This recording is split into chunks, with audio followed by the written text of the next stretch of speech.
Ora, muito boa tarde, boa noite, consoante o lugar em que se encontram.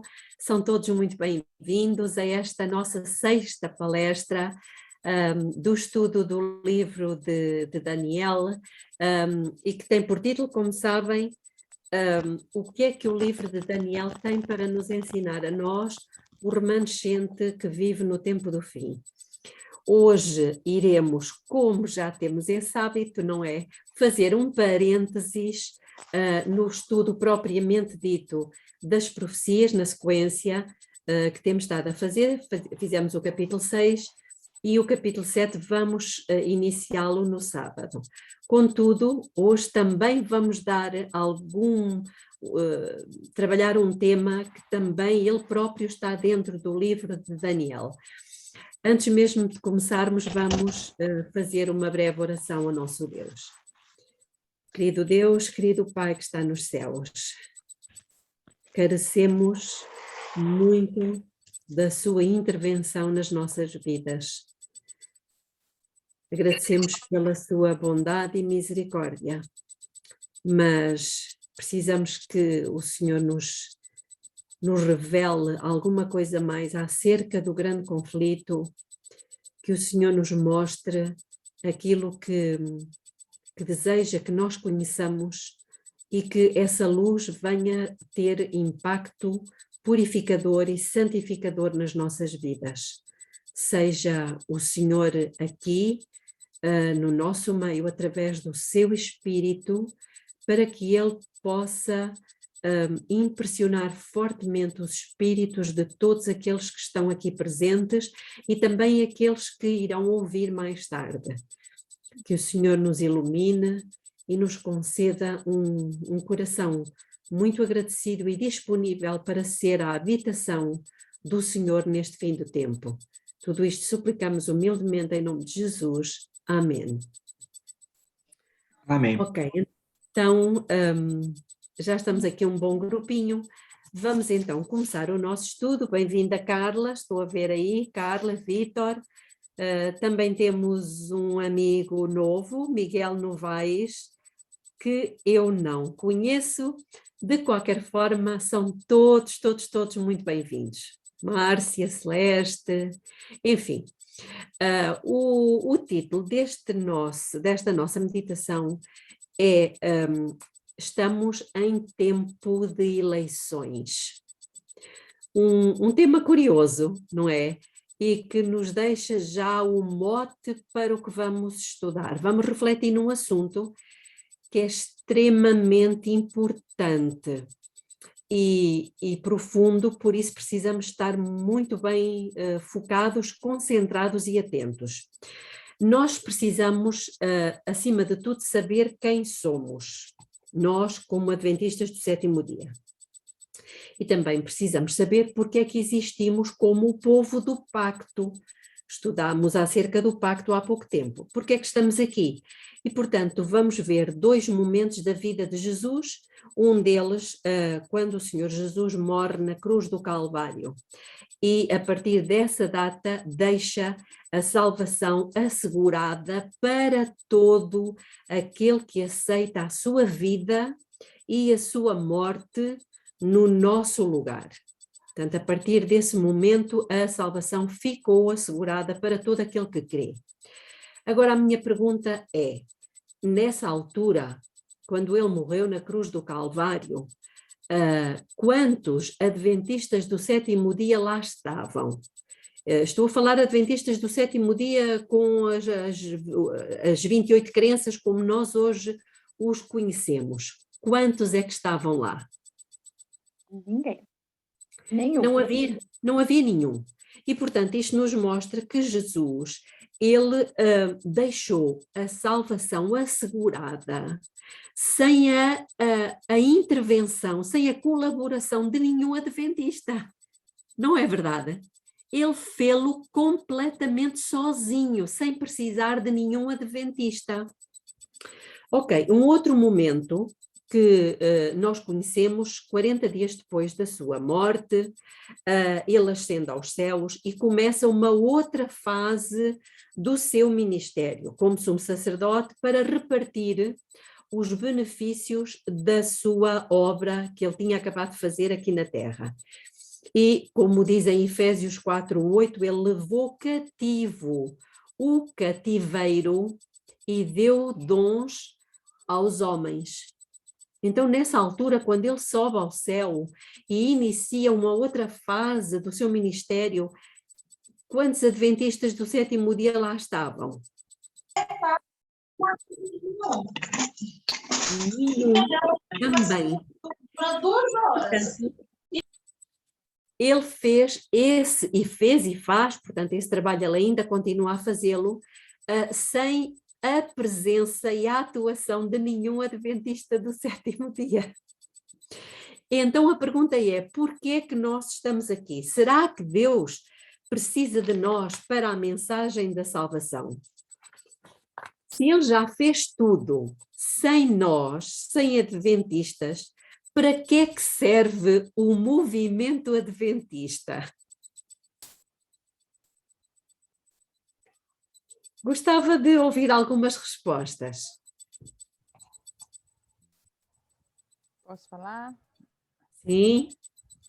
Eu acredito que o movimento adventista é esse movimento, essa menina dos olhos de Deus, que Deus tem especialmente cuidado, porque ele deixou um propósito especial para a gente trabalhar aqui nessa terra, né? E um plano muito grande, maior do que a gente no momento entende, é a questão do grupo 144 mil. Então, acho que a gente tem muito a ver com esse grupo e com o trabalho que vai ser feito no finalzinho da história desse mundo. Por isso que a gente está aqui. Ok, portanto a irmã referiu que nós realmente temos uma missão e é essa missão que nós vamos trabalhar aqui, saber o porquê, uma vez que se Jesus já conseguiu a salvação para nós, se Jesus quando subiu ao céu começou a repartir por aqueles que creem os benefícios da sua expiação, para que nós? Bom, então, existe realmente um objetivo em Deus ter levantado, uma vez que já existia várias igrejas, ter levantado um outro movimento. E isto aqui tem a ver com a nossa identidade. Nós precisamos perceber exatamente para que é que Deus levantou este movimento, particularmente agora neste final de tempo. Elice, ia dizer alguma coisa? Sim, para restaurar todas as crenças que foram perdidas ao redor com o tempo. Ele está restaurando cada uma das crenças anteriores e adicionando a crença do santuário, porque nós podemos entender o santuário, que os outros não têm. Exato. Ora bem, nós, como adventistas do sétimo dia, nunca existiríamos sem 3 textos das Escrituras, particularmente 3 textos. Nós conhecemos muito bem, não vamos estudá-los, mas vamos dar um toque em cada um deles. E o primeiro nós conhecemos, encontra-se em Apocalipse, capítulo 14, versículo 7. Todos nós sabemos, não é?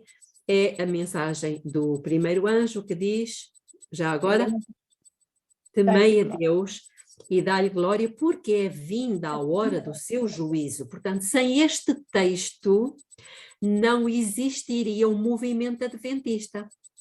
Quando é que, portanto, uma vez que este texto fala da hora do juízo já ter começado, quando é que ele teve o seu cumprimento? Quando é que ele começou? 1844. E a pergunta é, em que altura é que surge o movimento adventista? Também em 1844. Então, juntando estes dois assuntos, o levantamento do movimento adventista e o dar início ao juízo, será que a nossa igreja tem alguma coisa a ver com o juízo dentro do plano da salvação? Com certeza que sim. Sabem que a batalha já se desenrola há muito tempo e Satanás, desde o início, o conflito inicia-se precisamente com algumas acusações. Eu não vou trazer agora aqui os textos todos onde ele faz essas acusações, daqui a pouco já trabalharemos alguns deles, mas ele faz, por exemplo, a acusação de que Deus é injusto. A sua lei não pode ser completamente guardada. Quem peca não pode voltar a ser aceito por Deus, que Deus só quer honras para si e não está disposto a dar nada em troca. Ele também afirmou que a governação de Deus, a forma como Deus governa o universo, não é boa e, portanto, logo de início ele se propõe uma nova forma de governação, mais justa. Portanto, existem aqui vários textos do Espírito de Profecia que nos mostram isto, mas não é este o objetivo hoje. Há, portanto, a partir do momento em que se gera estas acusações que se levantam, que Lúcifer levanta estas acusações, portanto, há, podemos dizer, 2 candidatos, não é verdade, ao governo do universo. 2 candidatos, Deus e o diabo. E o diabo iniciou então a sua campanha eleitoral. Ele começa a fazer a sua campanha eleitoral. Quem é que tem razão? E por isso o título do nosso estudo, Estamos em Tempo de Eleições. Muito bem. Há aqui alguns argumentos para provar as acusações que foram feitas, porque normalmente os candidatos eles acusam-se mutuamente. Não é o caso de Deus. Deus não utiliza este tipo de campanha. Quem utiliza este tipo de campanha é precisamente Satanás. Mas ele tem, se formos a pensar bem, Satanás tem bons argumentos.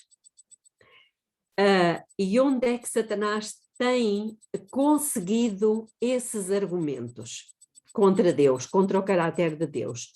Não foi entre os filisteus, não foi entre os amonitas, não foi entre os moabitas, não foi entre os habitantes de Babilônia. Sabem onde é que Deus tem obtido os melhores argumentos contra a obra e o funcionamento do governo de Deus? Por incrível que pareça, precisamente entre o seu povo eleito. Vamos pensar nisto. Satanás, ele usa vários argumentos. E um dos argumentos que ele utiliza e que lança a Deus é: olhem só como eles adoram ídolos. Olhem os ídolos que eles têm. Coisas diversas das quais eles não conseguem abdicar. Coisas que eles não conseguem deixar. Coisas a quem eles amam mais do que a ti. Este é um dos argumentos que Satanás tem utilizado contra Deus. Outro é: vê como eles brigam entre si e querem ser uns maiores do que outros. Uns lutam por posições que os outros têm. Outro argumento: vê como eles têm inveja uns dos outros. Vê como eles deixam de se falar uns aos outros e se aborrecem uns aos outros. São argumentos verdadeiros ou não são? São ou não são argumentos de peso? São. Então, ele utiliza tudo isto e muitas outras coisas e diz: e essa é a tua maneira de governar, ó Deus? A tua obra não funciona. Os teus súditos não te obedecem e nem te seguem. Bom, a dada altura da história, irmãos, Deus tem procurado conseguir um conjunto de pessoas que demonstre que estas acusações são falsas e que efetivamente Deus consegue um tipo de governação que seja justa. Porque lembrem-se que Deus está lidando com o pecado e o universo está a ver. Como é que é a forma de Deus lidar com o pecado? Com os teimosos, invejosos, vaidosos. Como é que ele lida com este tipo de situações?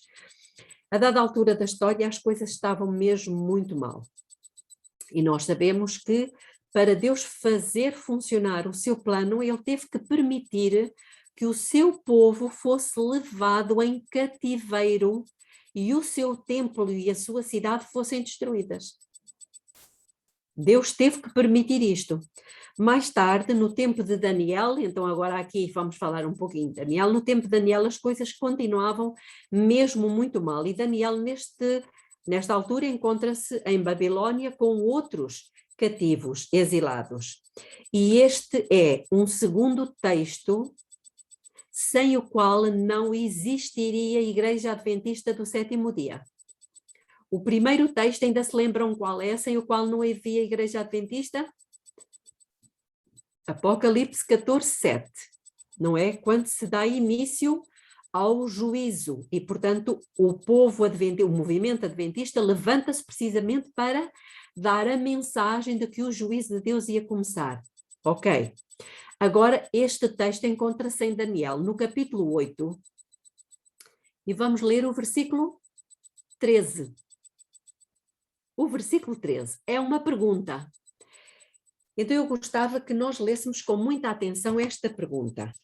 Lembrem-se que estamos num contexto de eleições, de candidatos à governação do universo, e as coisas estavam mesmo a correr muito mal, ao ponto de, no versículo 13, dizer o seguinte: depois ouvi um anjo que falava, e disse outro anjo àquele que falava: até quando durará a visão relativamente ao contínuo e à transgressão assoladora, e à entrega do santuário e do exército para serem pisados? É uma pergunta complicada. É uma pergunta complicada que tem aqui muita coisa contida nela. Mas vamos tentar simplificá-la e traduzi-la, podemos dizer assim, numa linguagem mais atual. Era como se a pergunta fosse esta: até quando é que Satanás estará ganhando as eleições? Por quanto tempo é que o teu plano, ó Deus, vai ser pisado? Estamos cativos, no caso Daniel e os seus companheiros, o templo foi destruído. Quanto tempo é que isto vai durar? Será para sempre? Será que Satanás vai ganhar a batalha? Esta era a pergunta que estava contida no versículo 13. Será que Satanás vai ganhar isto? Está tudo destruído, a verdade foi lançada por terra, o santuário foi lançado por terra. Será que Satanás vai ganhar? E a resposta vem no versículo a seguir, no versículo 14, que nós conhecemos muito bem. E qual é a resposta? Até 2300 tardes e manhãs, e o santuário vai ser purificado. Era como se Deus estivesse a dizer assim a Daniel: terás que ter paciência, Daniel, porque isto não se conserta rapidamente, não se conserta facilmente. Vai levar séculos, porque os argumentos que Satanás tem são bastante poderosos. E, portanto, Daniel, tu terás que descer à sepultura, e nós encontramos isso em Daniel capítulo 12, versículo 13. E Deus diz-lhe isto claramente: vais ter que descer à sepultura, vai levar ainda muitos dias, mas chegará o dia em que os argumentos de Satanás serão todos lançados por terra para sempre, e Satanás será derrotado. E, efetivamente, isso tem acontecido desde essa altura. Portanto, o conflito ainda não terminou. Ou seja, a campanha eleitoral ainda continua em funcionamento, ainda não houve eleições, mas neste momento nós estamos em tempo de eleições. Quando Deus diz em Daniel 8,14, e o santuário será purificado, isto tem uma amplitude muito grande. Esta palavrinha purificado, e agora peço aos irmãos que realmente fixem a vossa mente. Esta palavrinha purificado, ela pode significar consertado, vindicado, absolvido de acusações. E aqui entramos no contexto que estávamos a ver. Justificado, ou seja, o caráter de Deus, garante-nos o versículo 14 de Daniel 8, o caráter de Deus será vindicado e Satanás perderá para sempre. Vamos ver alguma coisa que Deus deixou escrita no comentário bíblico. E eu aqui vou ler para os irmãos o que se encontra comentando o Daniel 8,14, encontra-se no volume 4 do Comentário Bíblico Adventista, na página 929 e 930. É um pouquinho extenso, mas nós precisamos disto. Então diz assim: e o santuário será purificado. Do hebraico, a palavra é tzadak, ser justo ou ser reto. Pode também ser retificado, ser declarado reto, ser justificado, ser vindicado. A purificação do santuário celestial compreende toda a obra do juízo final, que começa com a fase investigativa e termina com a fase executiva, que resulta na erradicação permanente do pecado de todo o universo. Os irmãos estão a ver o que é que aquela palavrinha e o santuário será purificado, a amplitude que isto tem. Não é só o juízo investigativo, vai até à fase executiva e, como lemos aqui, a erradicação permanente do pecado de todo o universo. É o que significa: e o santuário será purificado. Ainda continuando no comentário bíblico. Um aspecto importante do juízo final é a vindicação do caráter de Deus. Uau! Perante todos os seres do universo, as acusações falsas que Satanás apresentou contra o governo de Deus serão demonstradas sem fundamento. No final, se verá que Deus foi completamente justo na escolha de determinados indivíduos para comporem o seu futuro reino e ao impedir outros de entrarem ali. Os atos finais de Deus despertarão nas pessoas a confissão: justos e verdadeiros são os teus caminhos.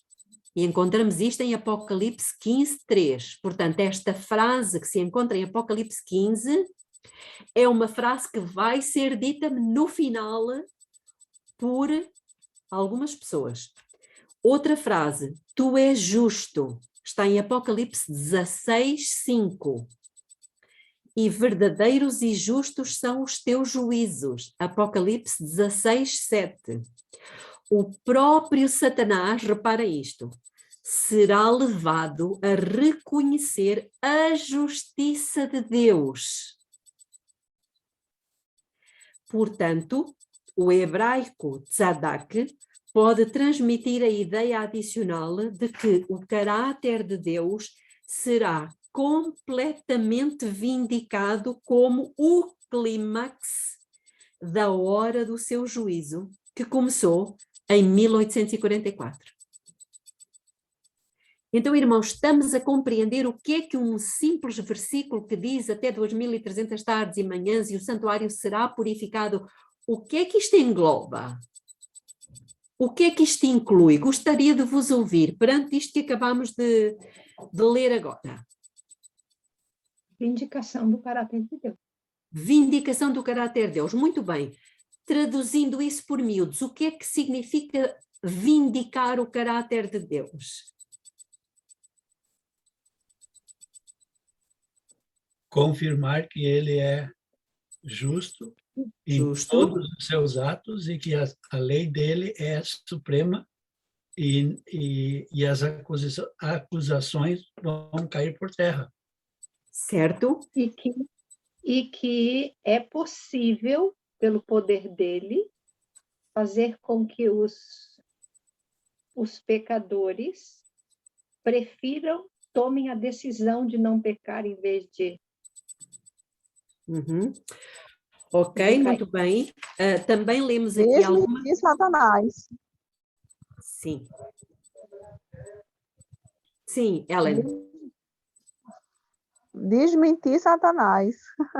Porque ele colocou em dúvida exatamente o caráter.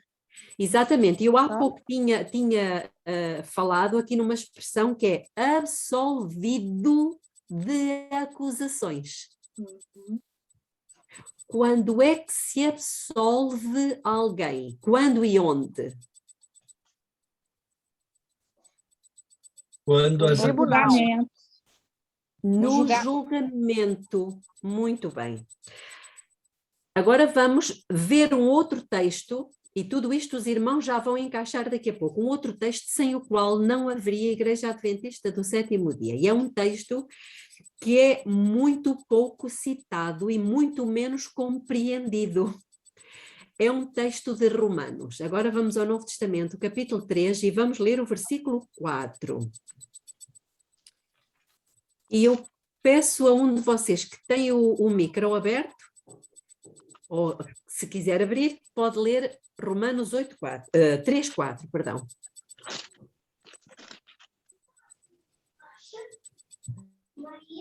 De maneira nenhuma, sempre seja Deus verdadeiro e todo homem mentiroso, como está escrito, para que seja justificado em tuas palavras e venças quando fores julgado.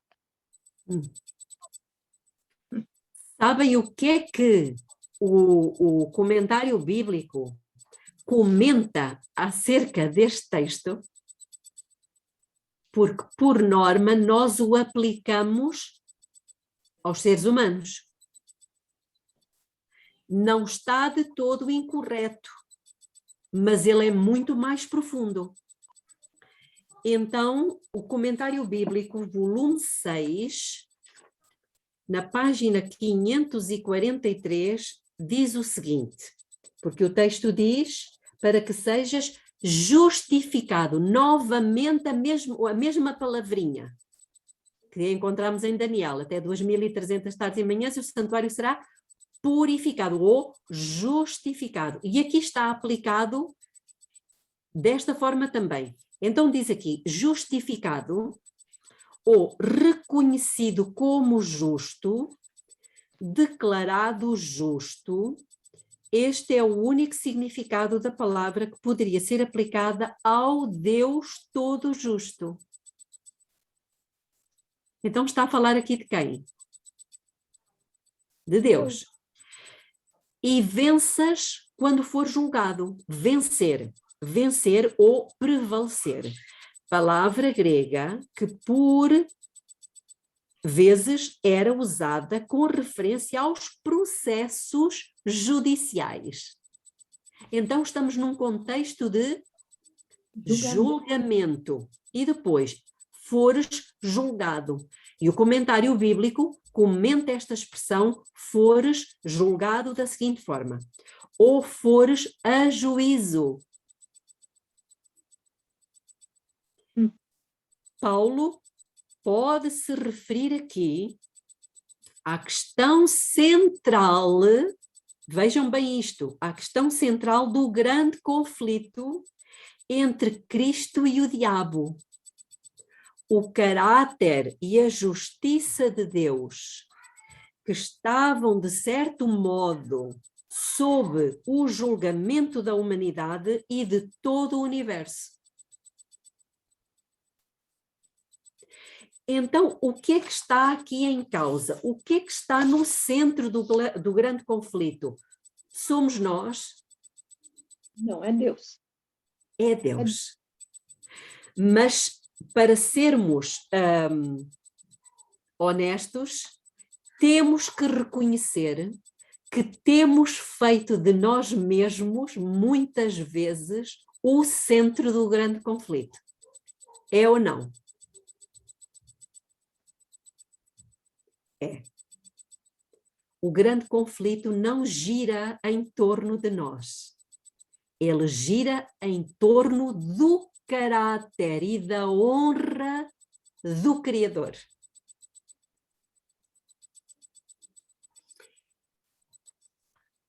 Quando Deus explicar e demonstrar quem Ele é e quem Satanás é, então quem é que vai decidir, quem é que vai tomar a decisão para que seja escolhido o governador do universo? Nós. Somos nós. Incrível! Este pensamento é simplesmente incrível. Sabemos que ele é o dono e o senhor do universo, não é verdade? Mas é como se Deus dissesse: eu vou permitir que os seres que eu criei sejam eles que determinem se eu sou digno de permanecer no comando e no governo do universo. Isto é impressionante. Tenho mais coisas depois para vos falar, depois numa outra altura. Mas a pergunta que se coloca é: mas Jesus não defendeu o caráter de Deus muito bem? Não demonstrou Jesus como é que Deus era e como é que Satanás era? Claro que sim. Não temos dúvida. Não temos dúvida nenhuma disso. Ficou na mente dos anjos claro quem era Deus e quem era Satanás, porque nós não... Há um submundo, há um mundo invisível que os anjos veem, que nós não conseguimos ver, que é a atuação de Satanás na mente das pessoas. Mas reparem o que é que diz uma citação da Revue Herald, do dia 16 de abril de 1901. Olhem esta declaração. Todo o céu, reparem que isto foi escrito depois de 1844. Todo o céu está esperando para nos ouvir vindicar a lei de Deus.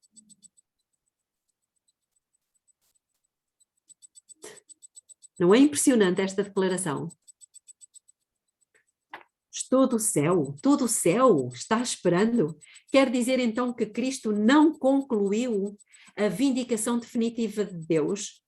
Todo o céu está esperando por algo mais que tem que acontecer para que tenha lugar a vindicação de Deus? Há uma citação, irmãos, por isso é que eu vos disse que este estudo era um estudo profundo e que precisava de muito foco. Uma citação da meditação matinal. Recebereis poder, e recebereis poder do dia 25 de novembro, na página 338.4, que diz o seguinte: a honra da lei de Deus tem que ser vindicada perante os mundos não caídos, perante o universo celestial e perante o mundo caído. Não é impressionante isto que está aqui? A honra da lei de Deus tem que ser vindicada. Então, o que é necessário? Que a lei de Deus seja vindicada, certo? Esse foi precisamente o desafio que Satanás fez, não foi? A acusação que ele fez não tinha a ver com isto? Tinha. Ele dizia que a lei de Deus não era boa, não era justa, nem razoável, que os anjos não precisam dela. Podemos decidir por nós mesmos, dizem Patriarcas e Profetas, no capítulo 1, na página 11.1. E eu até, se os irmãos não se importam, gostava de vos ler, eu penso que os irmãos conhecem, mas de qualquer maneira vamos ler isso. Patriarcas e Profetas, capítulo 1, página 11.1.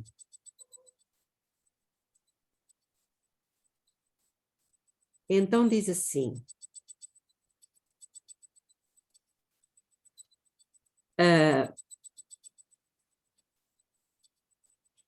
começou a insinuar dúvidas com respeito às leis que governavam os seres celestiais, dando a entender que, conquanto pudessem as leis ser necessárias para os habitantes dos mundos, não necessitavam de tais restrições os anjos, mais elevados por natureza, pois que a sua sabedoria era um guia suficiente.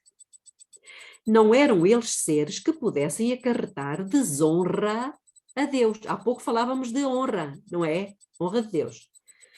Todos os seus pensamentos eram santos. Isto eram acusações que Lúcifer fazia no céu. Todos os seus pensamentos eram santos. Não havia para eles maior possibilidade de errar do que para o próprio Deus. Isto faz-nos lembrar qualquer coisa, não é? Aqui já na Terra.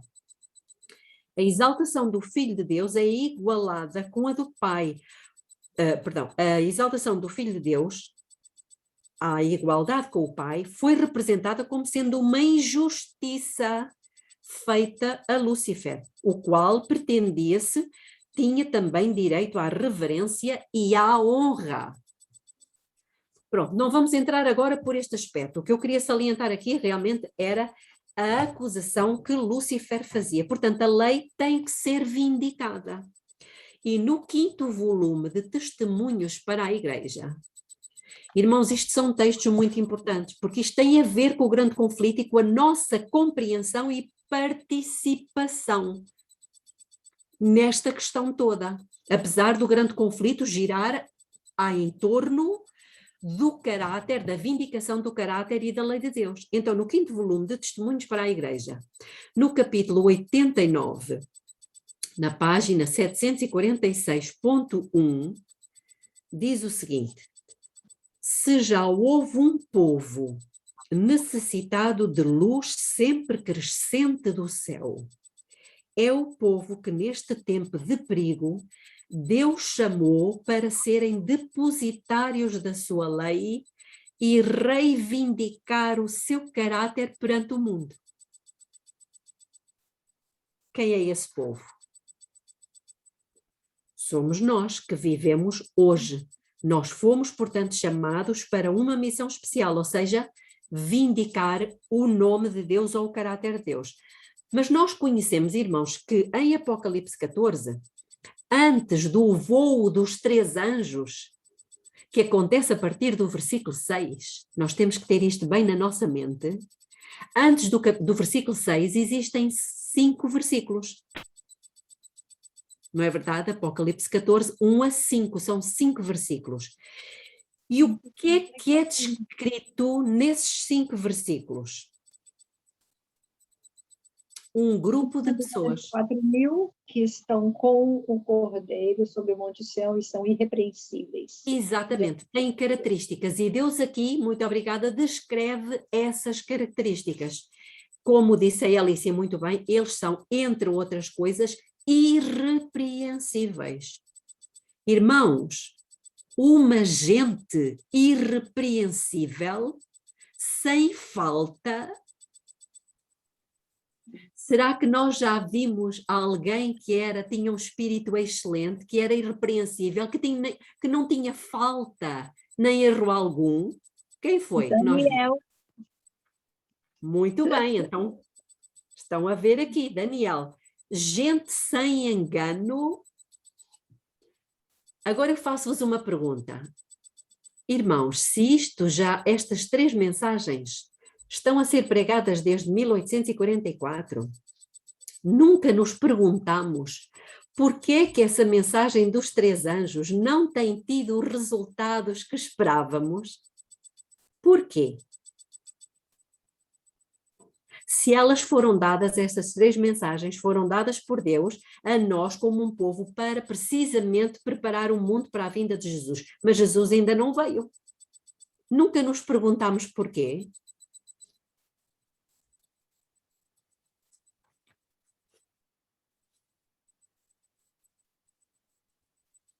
De quantos anos mais é que estas mensagens precisam para ser pregadas, porque elas têm estado a ser pregadas, isso é indiscutível.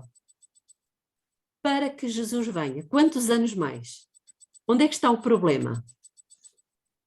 O problema é não entender a obra que Jesus está fazendo no santuário celestial e a necessidade que tem da nossa cooperação para que ele possa efetuar a transformação no nosso coração. Ou seja, o problema não está nas mensagens dos 3 anjos. Não. O problema está nos 5 primeiros versículos de Apocalipse 14. O problema está no povo a quem Deus deu a responsabilidade de pregar esta mensagem. Ou seja, esse povo ainda não é o povo que Deus, exatamente, o povo que Deus necessita. Ou seja, no fundo, esse povo é a chave para o êxito dessas 3 mensagens. Já pensaram nisto? Esse povo é o êxito para, ou melhor, é a chave para o êxito dessas 3 mensagens. Normalmente nós damos muita ênfase a essas mensagens dos 3 anjos e está certo, e devemos dar mesmo. Mas essas 3 mensagens, irmãos, só terão o efeito pretendido por Deus quando elas forem dadas por um povo que tenha as características do versículo 5. Versículo 1 a 5. E vejam o que é que diz. Estamos a perceber o que é que está envolvido aqui, irmãos.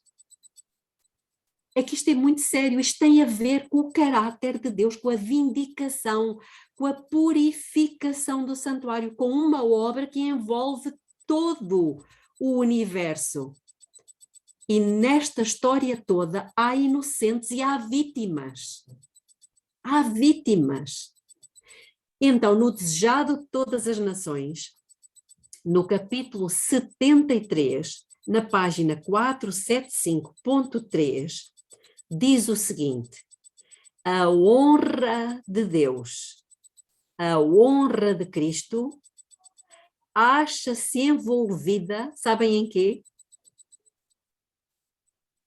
Em preparar esse povo. No aperfeiçoamento do caráter do seu povo. Irmãos, então temos por um lado a honra de Deus que foi posta em causa, o caráter de Deus que precisa ser vindicado, que está intimamente ligado, envolvido com o quê? Com o aperfeiçoamento do caráter do seu povo.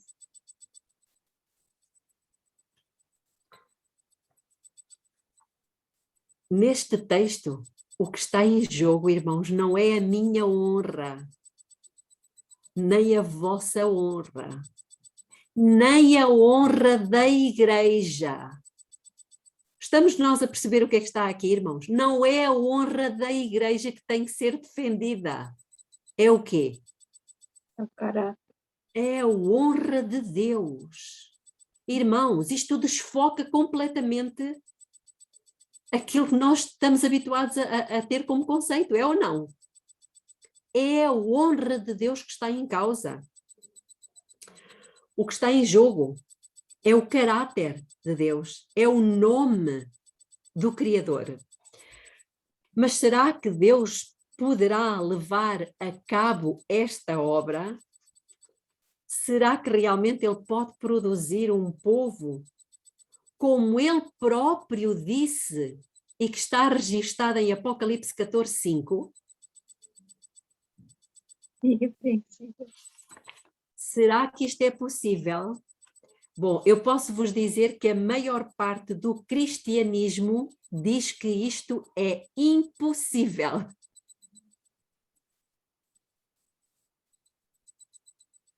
E que na vida de Jesus, chegando ao fim, ele vai apertar um botão e nós deixamos de pecar. Ficamos irrepreensíveis, assim, num abrir e fechar de olhos. Mas será que vai haver mesmo um povo que demonstre, irmãos, que Deus diz a verdade em Apocalipse 14, 1 a 5?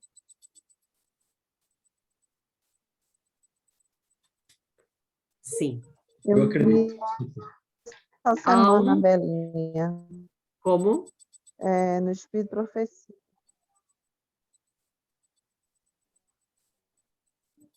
Sim, Ellen. A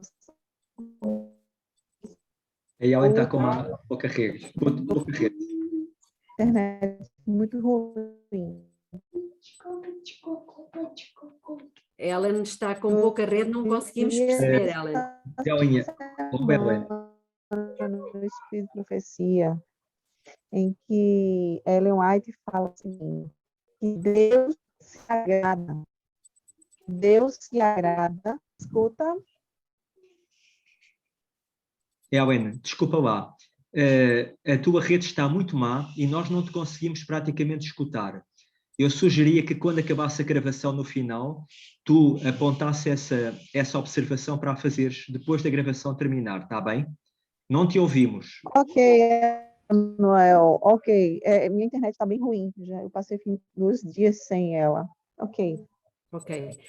Então, irmãos, Deus vai fazê-lo e eu acredito que Ele está mesmo prestes a fazê-lo nesta última parte da obra da expiação, que é a expiação final, como Ellen White fala várias vezes.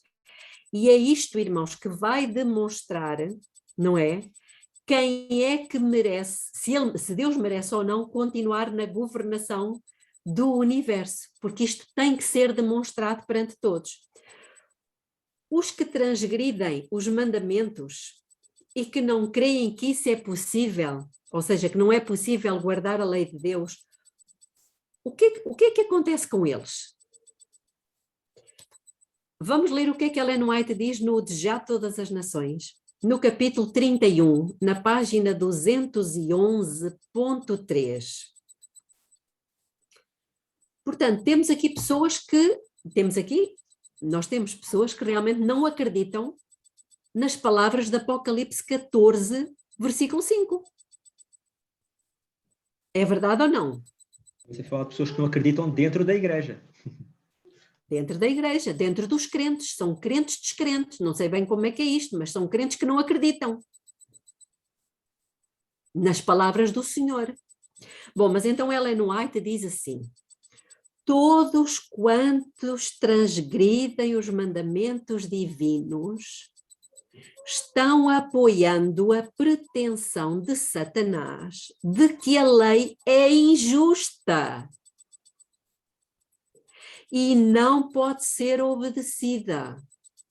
Apoiam, assim, os enganos do grande adversário e desonram a Deus.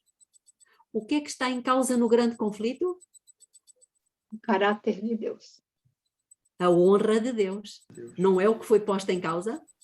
Então, irmãos, nós ainda temos hoje crentes que estão a fazer exatamente as mesmas acusações que foram feitas no céu. São os fantoches de Satanás, né? São os fantoches. Ou seja, dentro do povo de Deus, são os tais argumentos que Satanás tem e que são poderosos, não é verdade? Para justificar que ele é capaz de criar um governo muito mais justo do que o de Deus.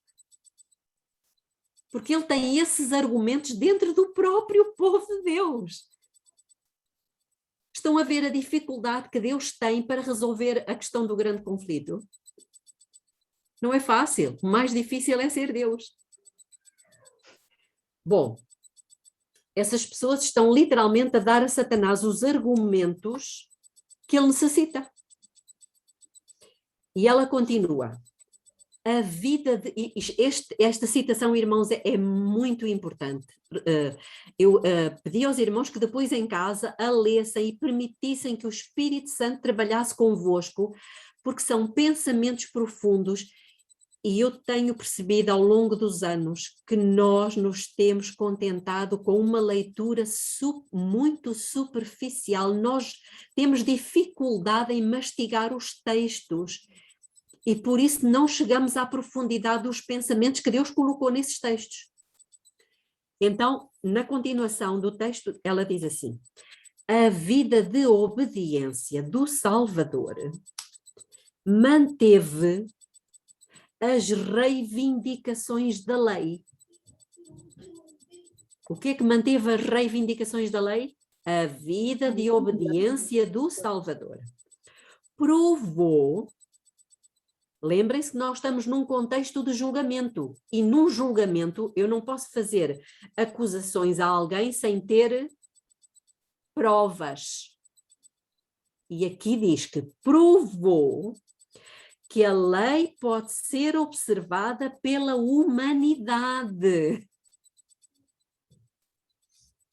e mostrou a excelência de caráter que a obediência havia de desenvolver. Então, irmãos, o que é que vai desenvolver uma excelência de caráter? A obediência. Eu vou repetir. Eu sei que os irmãos não estão a ler e eu já mastiguei isto. Mostrou a excelência de caráter que a obediência havia de desenvolver. Portanto, isto é um processo, não é um momento, é um processo. A obediência desenvolve paulatinamente no ser humano uma excelência de caráter. Lembram-se o que é que nós estudamos em Daniel?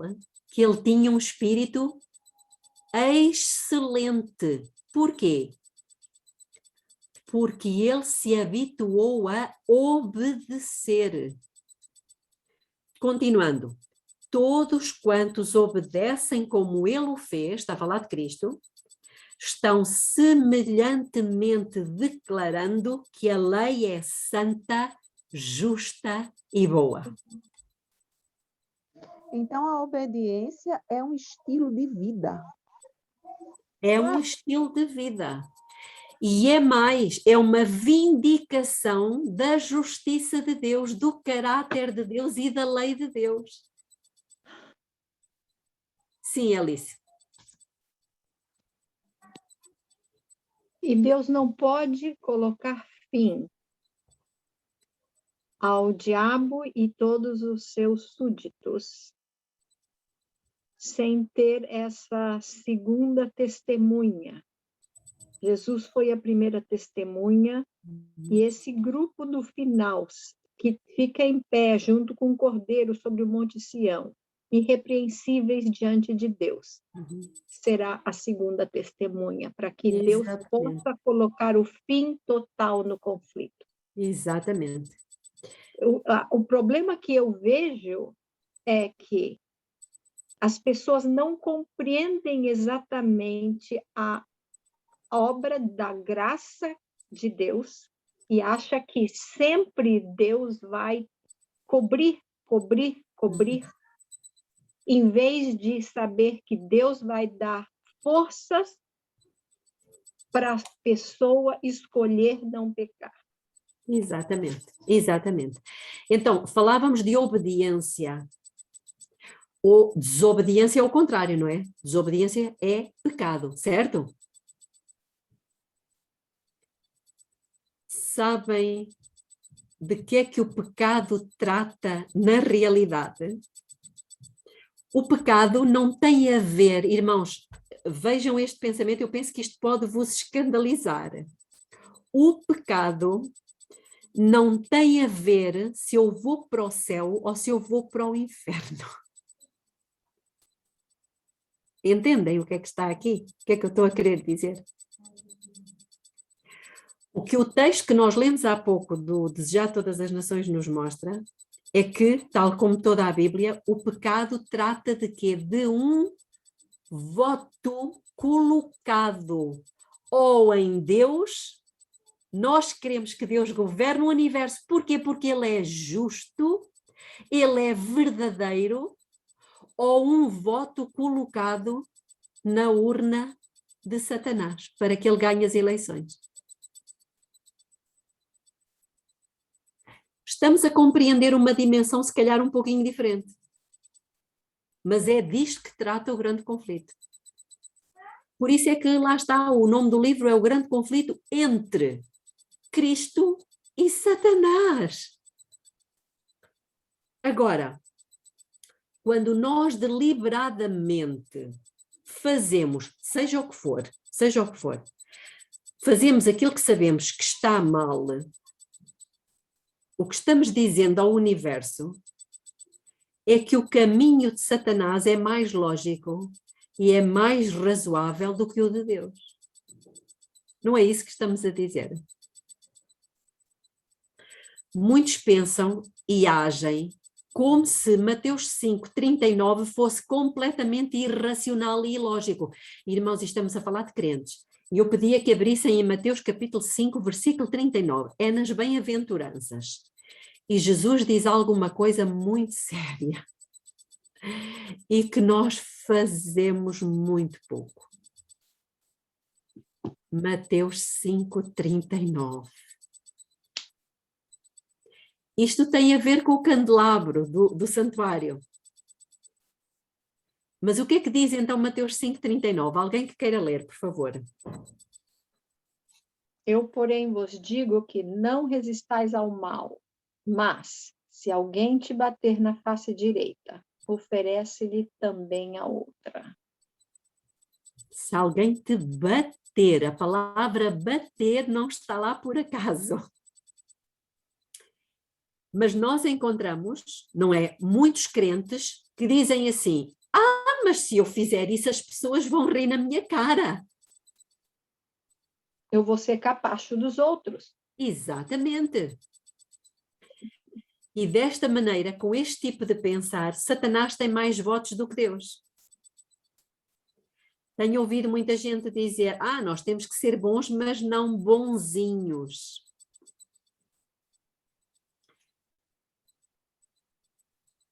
Mas será que nós queremos mesmo neste versículo 39 de Mateus 5?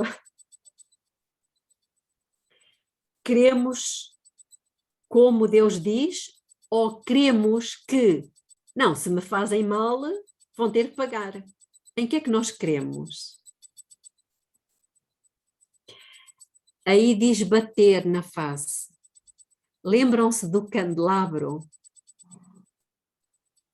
Fazendo aqui um pequeno parênteses. Eu sei que já está um bocadinho a fugir do tema, mas eu tenho que o concluir. Lembram-se do candelabro? E o que é que significa o candelabro? Segundo Apocalipse 1, versículo 12 e versículo 20. É a igreja, é ou não? Jesus se passeava entre os candelabros. Os candelabros servem para dar luz, para iluminar. O que é que Jesus disse da igreja? Vocês são a luz do mundo. E o candelabro, se os irmãos forem estudar em Êxodo exatamente, vão ver que o candelabro, curiosamente à semelhança também da pia, mas agora vamos falar só do candelabro, ele era uma peça só. E ele era feito apenas de um metal. De ouro. Ouro puro. Puro, irmãos. Vós sois a luz do mundo. Ele era puro. E era de ouro quê? Batido. De ouro batido. Se vos baterem numa face, o que é que fizeram a Cristo? Bateram, esmagaram. Ele é o nosso exemplo. Bom, mas o que é que dizemos nós que está correto? Quem é que está correto? Em quem é que nós votamos? É disto que trata o pecado, irmãos, no voto que nós estamos a colocar. Cada vez que nós pecamos, estamos votando em Satanás para que ele possa reger este mundo por um pouquinho mais de tempo. E Jesus nunca mais chega, mas ele vai chegar. Agora vamos ao grande conflito. Capítulo 28, página 489.2, diz o seguinte, já estamos a caminhar para o fim. Reparem nisto. Se os que escondem e desculpam as suas faltas, se eles pudessem ver como Satanás exulta sobre eles, como ele escarnece de Cristo e dos santos anjos, pelo procedimento deles, apressar-se-iam a confessar os seus pecados e deixá-los. Qual é essa citação de novo, Belinha? Grande conflito, capítulo 28, página 489.2.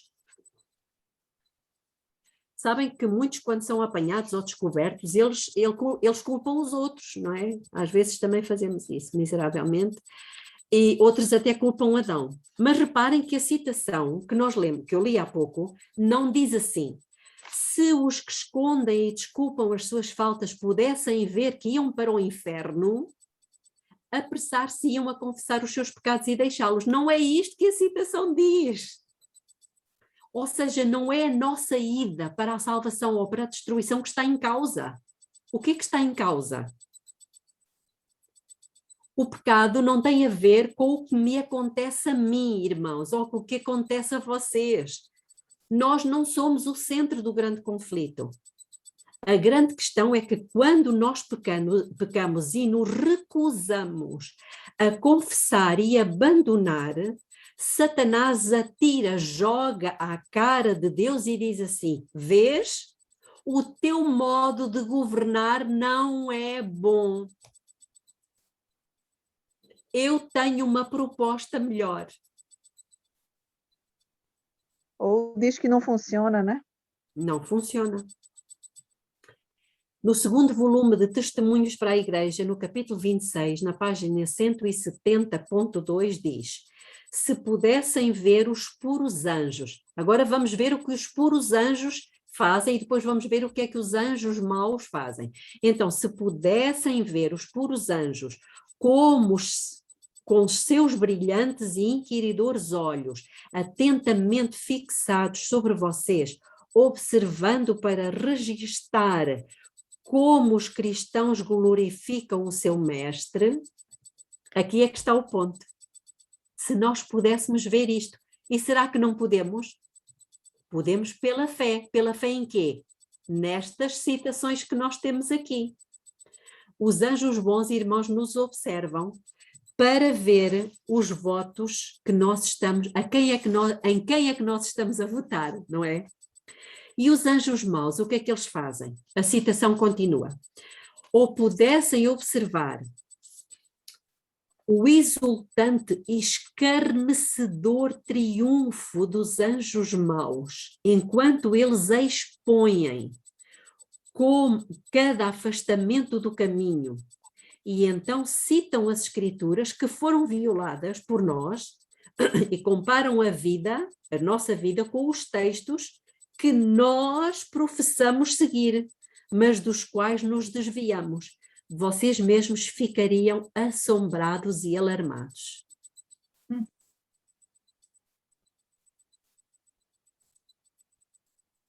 Isto é sério.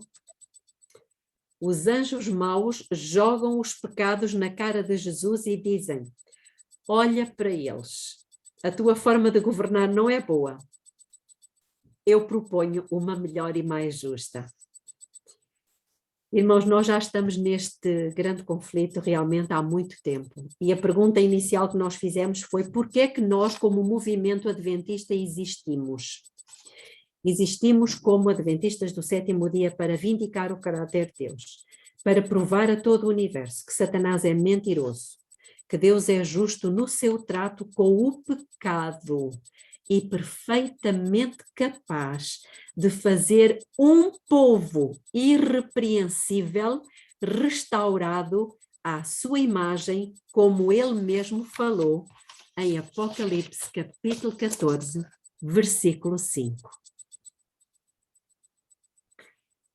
Amém. Eu desejo, daqui para a frente, colocar muitos votos para Deus. Irmãos, Deus ainda não tem esse povo. Eu não sei se nós somos a geração que Deus vai conseguir preparar para provar as mentiras de Satanás.